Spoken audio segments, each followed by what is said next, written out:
Chapter 60. Of what happened to Don Quixote on his way to Barcelona.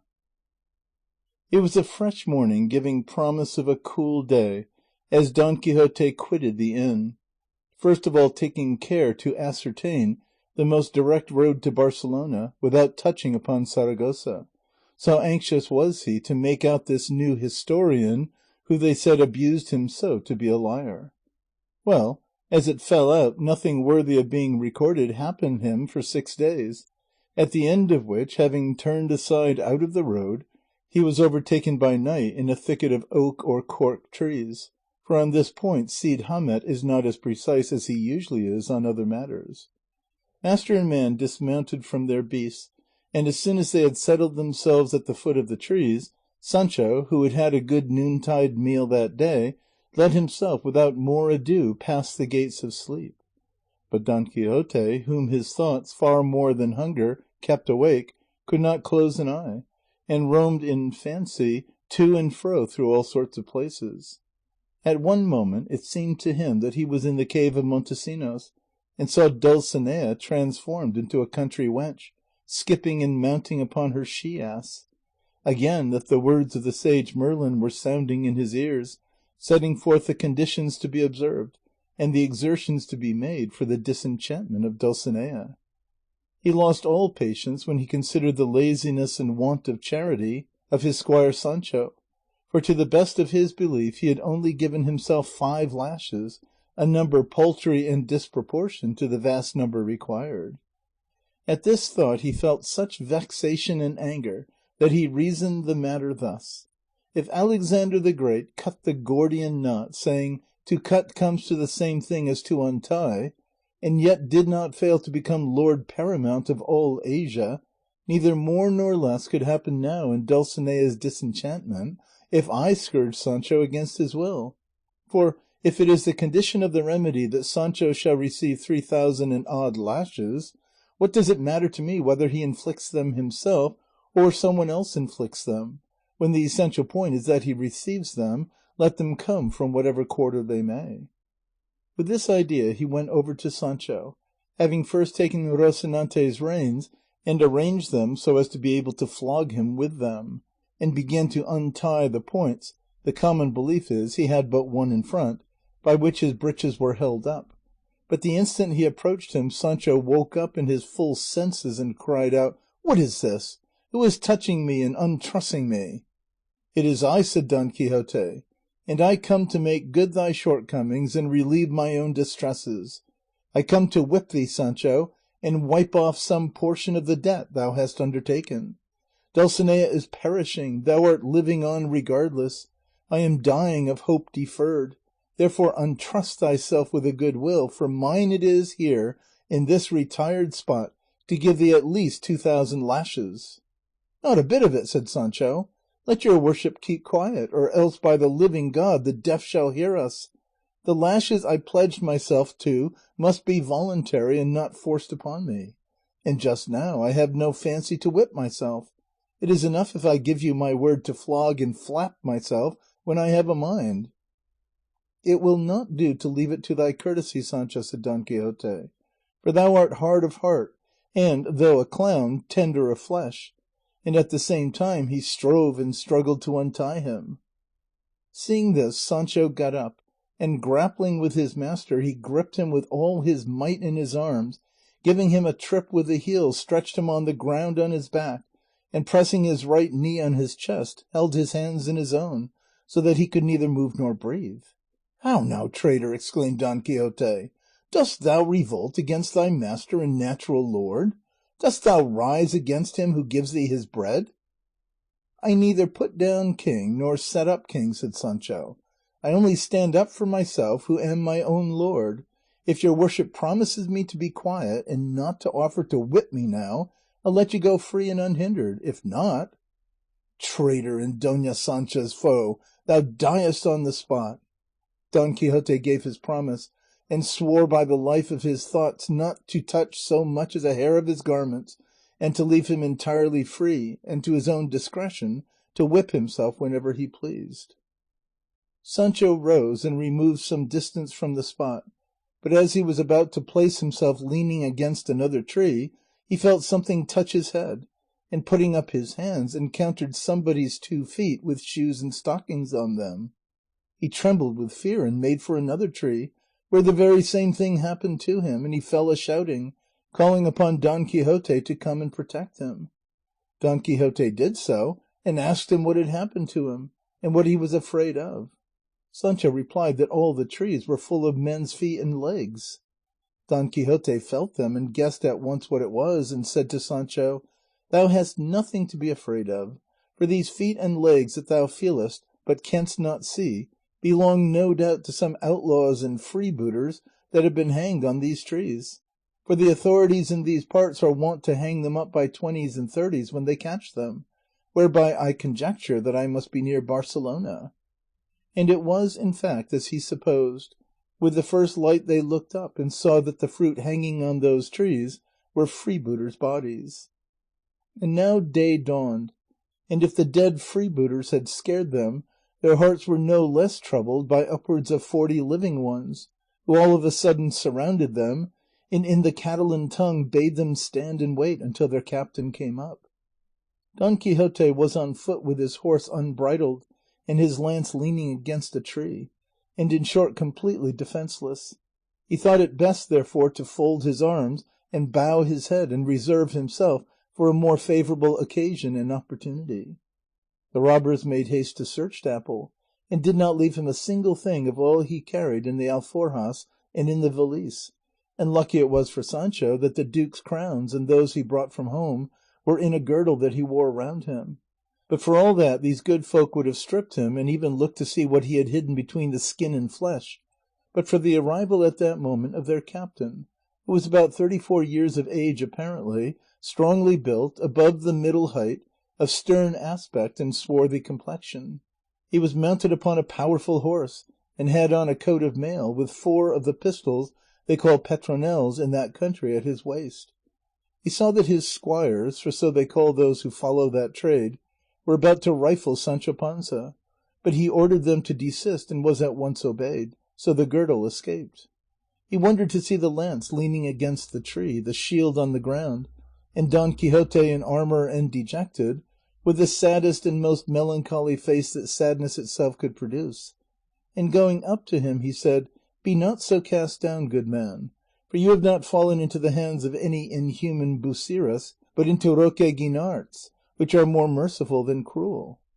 "The cause of my dejection," returned Don Quixote, "is not that I have fallen into thy hands, O valiant Roque, whose fame is bounded by no limits on earth, but that my carelessness should have been so great that thy soldiers should have caught me unbridled, when it is my duty, according to the rule of knight errantry which I profess, to be always on the alert, and at all times my own sentinel. For let me tell thee, great Roque, had they found me on my horse with my lance and shield, it would not have been very easy for them to reduce me to submission, for I am Don Quixote of La Mancha, he who hath filled the whole world with his achievements." Roque Guinart at once perceived that Don Quixote's weakness was more akin to madness than to swagger. Though he had sometimes heard him spoken of, he never regarded the things attributed to him as true, nor could he persuade himself that such a humour could become dominant in the heart of man. He was extremely glad, therefore, to meet him and test at close quarters what he had heard of him at a distance.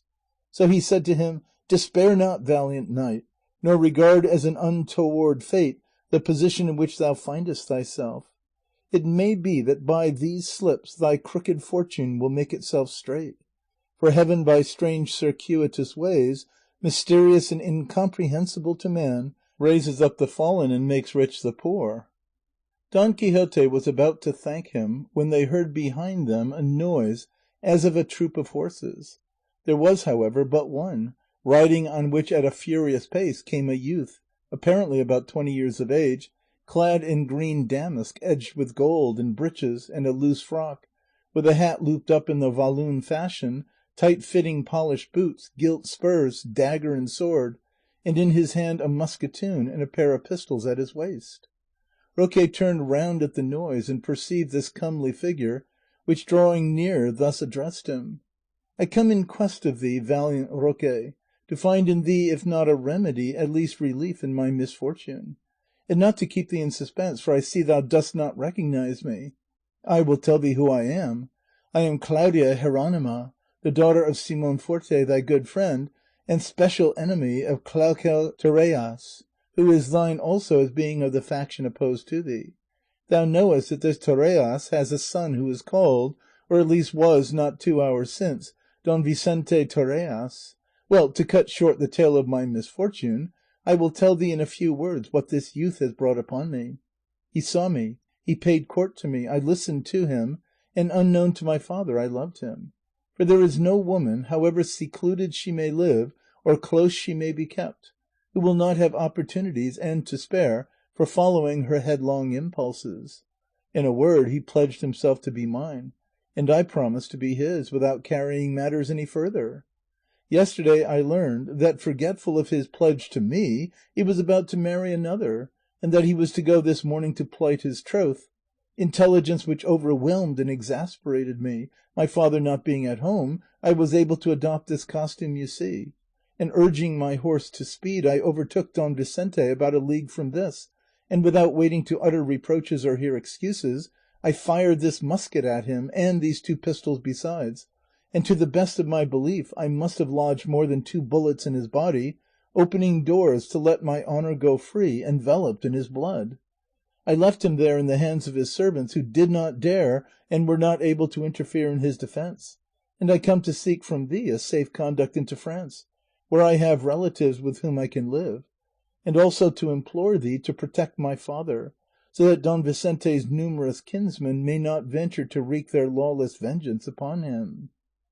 Roque, filled with admiration at the gallant bearing, high spirit, comely figure, and adventure of the fair Claudia, said to her, "Come, señora, let us go and see if thy enemy is dead, and then we will consider what will be best for thee." Don Quixote, who had been listening to what Claudia said, and Roque Guinart said in reply to her, exclaimed, "Nobody need trouble himself with the defence of this lady, for I take it upon myself. Give me my horse and arms, and wait for me here. I will go in quest of this knight, and dead or alive I will make him keep his word, plighted to so great beauty." "Nobody need have any doubt about that," said Sancho, "for my master has a very happy knack of match-making. It's not many days since he forced another man to marry, who in the same way backed out of his promise to another maiden, and if it had not been for his persecutors, the enchanters changing the man's proper shape into a lackey's, the said maiden would not be one this minute." Roque, who was paying more attention to the fair Claudia's adventure than to the words of master or man, did not hear them, and ordering his squires to restore to Sancho everything they had stripped Dapple of, he directed them to return to the place where they had been quartered during the night, and then set off with Claudia at full speed in search of the wounded or slain Don Vicente. They reached the spot where Claudia met him, but found nothing there save freshly spilt blood. Looking all around, however, they descried some people on the slope of a hill above them, and concluded, as indeed it proved to be, that it was Don Vicente, whom, either dead or alive, his servants were removing to attend to his wounds or to bury him. They made haste to overtake them, which, as the party moved slowly, they were able to do with ease. They found Don Vicente in the arms of his servants, whom he was entreating in a broken, feeble voice to leave him there to die, as the pain of his wounds would not suffer him to go any farther. Claudia and Roque threw themselves off their horses and advanced towards him. The servants were overawed by the appearance of Roque, and Claudia was moved by the sight of Don Vicente, and going up to him, half tenderly, half sternly, she seized his hand and said to him, "Hadst thou given me this according to our compact, thou hadst never come to this pass." The wounded gentleman opened his all but closed eyes, and recognizing Claudia said, "I see clearly, fair and mistaken lady, that it is thou that hast slain me, a punishment not merited or deserved by my feelings towards thee, for never did I mean to, nor could I, wrong thee in thought or deed." "It is not true then," said Claudia, "that thou wert going this morning to marry Leonora, the daughter of the rich Balvastro?" "Assuredly not," replied Don Quixote. "My cruel fortune must have carried those tidings to thee to drive thee in thy jealousy to take my life, and to assure thyself of this, press my hands and take me for thy husband if thou wilt. I have no better satisfaction to offer thee for the wrong thou fanciest thou hast received from me." Claudia wrung his hands, and her own heart was so wrung that she lay fainting on the bleeding breast of Don Vicente, whom a death spasm seized the same instant. Roque was in perplexity and knew not what to do. The servants ran to fetch water to sprinkle their faces, and brought some and bathed them with it. Claudia recovered from her fainting fit, but not so Don Vicente from the paroxysm that had overtaken him, for his life had come to an end. On perceiving this, Claudia, when she had convinced herself that her beloved husband was no more, rent the air with her sighs and made the heavens ring with her lamentations. She tore her hair and scattered it to the winds. She beat her face with her hands and showed all the signs of grief and sorrow that could be conceived to come from an afflicted heart. "Cruel, reckless woman," she cried, "how easily wert thou moved to carry out a thought so wicked! O furious force of jealousy, to what desperate lengths dost thou lead those that give thee lodging in their bosoms! O husband, whose unhappy fate in being mine hath borne thee from the marriage bed to the grave!" So vehement and so piteous were the lamentations of Claudia that they drew tears from Roque's eyes, unused as they were to shed them on any occasion. The servants wept, Claudia swooned away again and again, and the whole place seemed a field of sorrow and an abode of misfortune. In the end, Roque Guinart directed Don Vicente's servants to carry his body to his father's village, which was close by, for burial. Claudia told him she meant to go to a monastery of which an aunt of hers was abbess, where she intended to pass her life with a better and everlasting spouse. He applauded her pious resolution, and offered to accompany her whithersoever she wished, and to protect her father against the kinsmen of Don Vicente and all the world, should they seek to injure him. Claudia would not on any account allow him to accompany her, and thanking him for his offers as well as she could, took leave of him in tears. The servants of Don Vicente carried away his body, and Roque returned to his comrades, and so ended the love of Claudia Jeronima. But what wonder, when it was the insuperable and cruel might of jealousy that wove the web of her sad story. Roque Guinart found his squires at the place to which he had ordered them, and Don Quixote and Rocinante in the midst of them, delivering a harangue to them, in which he urged them to give up a mode of life so full of peril, as well to the soul as to the body. But as most of them were Gascons, rough, lawless fellows, his speech did not make much impression on them. Roque, on coming up, asked Sancho if his men had returned and restored to them the treasures and jewels they had stripped off Dapple. Sancho said they had, but that 3 kerchiefs that were worth 3 cities were missing. "What are you talking about, man?" said one of the bystanders. "I have got them, and they are not worth 3 reals." "That is true," said Don Quixote, "but my squire values them at the rate he says, as having been given me by the person who gave them." Roque Guinart ordered them to be restored at once, and making his men fall in line, he directed all the clothing, jewellery, and money that they had taken since the last distribution to be produced, and making a hasty valuation and reducing what could not be divided into money, he made shares for the whole band so equitably and carefully that in no case did he exceed or fall short of strict distributive justice. When this had been done and all left satisfied, Roque observed to Don Quixote, "If this scrupulous exactness were not observed with these fellows, there would be no living with them." Upon this Sancho remarked, "From what I have seen here, justice is such a good thing that there is no doing without it, even among the thieves themselves." One of the squires heard this, and raising the butt end of his harquebus, would no doubt have broken Sancho's head with it, had not Roque Guinart called out to him to hold his hand. Sancho was frightened out of his wits, and vowed not to open his lips so long as he was in the company of these people. At this instant, 1 or 2 of those squires who were posted as sentinels on the roads, to watch who came along them and report what passed to their chief, came up and said, "Señor, there is a great troop of people not far off coming along the road to Barcelona." To which Roque replied, "Hast thou made out whether they are of the sort that are after us, or of the sort we are after?" "The sort we are after," said the squire. "Well then, away with you all," said Roque, and bring them here to me at once without letting one of them escape." They obeyed, and Don Quixote, Sancho, and Roque, left by themselves, waited to see what the squires brought. And while they were waiting, Roque said to Don Quixote, "It must seem a strange sort of life to Señor Don Quixote, this of ours, strange adventures, strange incidents, and all full of danger.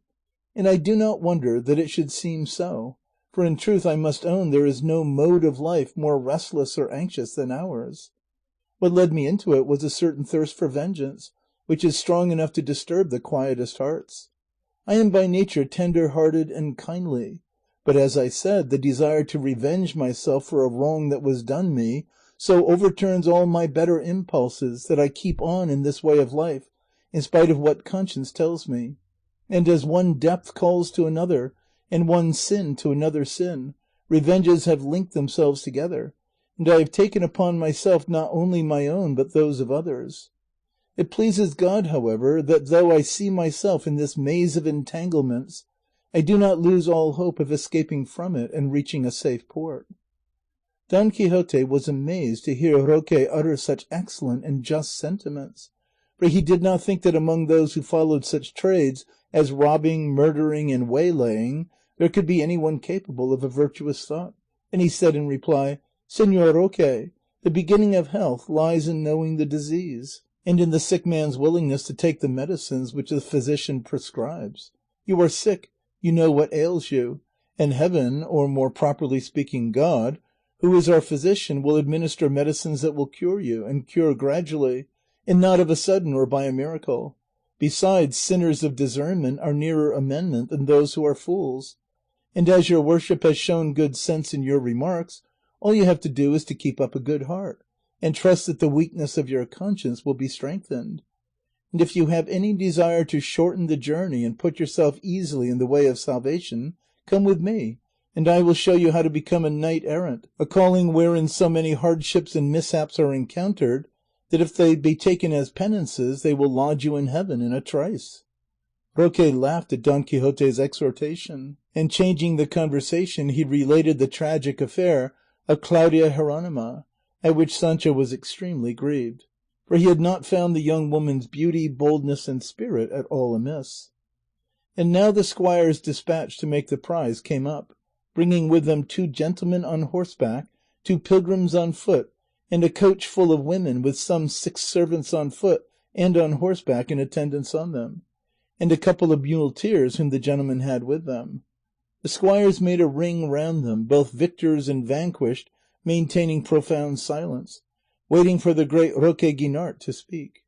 He asked the gentlemen who they were, whither they were going, and what money they carried with them.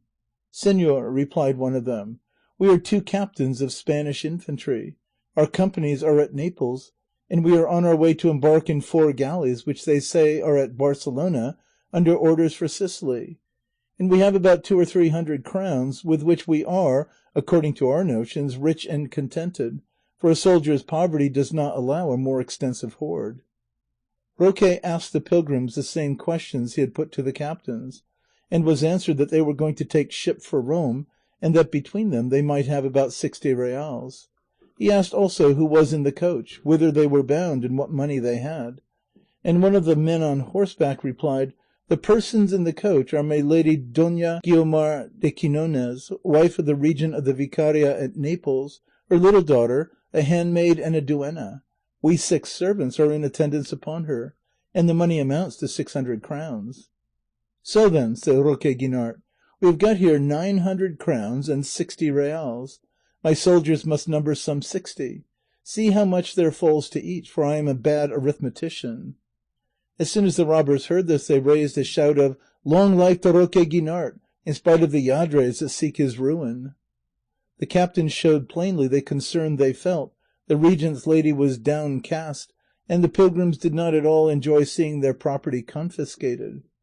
Roque kept them in suspense in this way for a while, but he had no desire to prolong their distress, which might be seen a bow-shot off, and turning to the captains he said, "Sirs, will your worships be pleased of your courtesy to lend me 60 crowns, and her ladyship the regent's wife 80, to satisfy this band that follows me, for it is by his singing the abbot gets his dinner.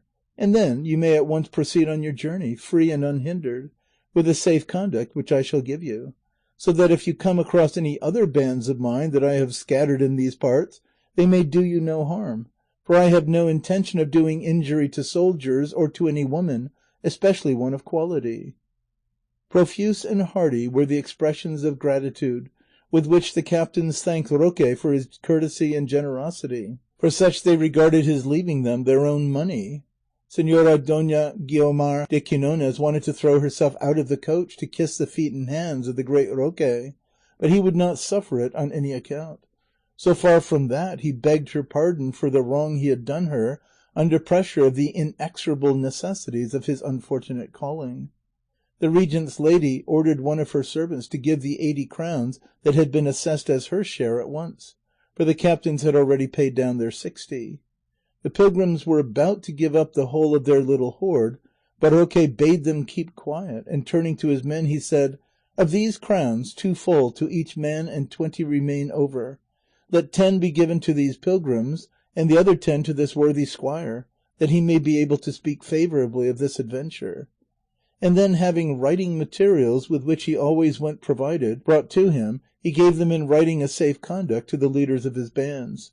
And bidding them farewell, let them go free, and filled with admiration at his magnanimity, his generous disposition, and his unusual conduct, and inclined to regard him as an Alexander the Great rather than a notorious robber. One of the squires observed in his mixture of Gascon and Catalan, "This captain of ours would make a better friar than highwayman. If he wants to be so generous another time, let it be with his own property and not ours." The unlucky wight did not speak so low, but that Roque overheard him, and drawing his sword almost split his head in two, saying, "That is the way I punish impudent saucy fellows." They were all taken aback, and not one of them dared to utter a word, such deference did they pay him. Roque then withdrew to one side, and wrote a letter to a friend of his at Barcelona, telling him that the famous Don Quixote of La Mancha, the knight errant of whom there was so much talk, was with him, and was, he assured him, the drollest and wisest man in the world, and that in 4 days from that date, that is to say on St. John the Baptist's day, he was going to deposit him in full armour, mounted on his horse Rocinante, together with his squire Sancho on an ass, in the middle of the strand of the city, and bidding him give notice of this to his friends the Niaros, that they might divert themselves with him.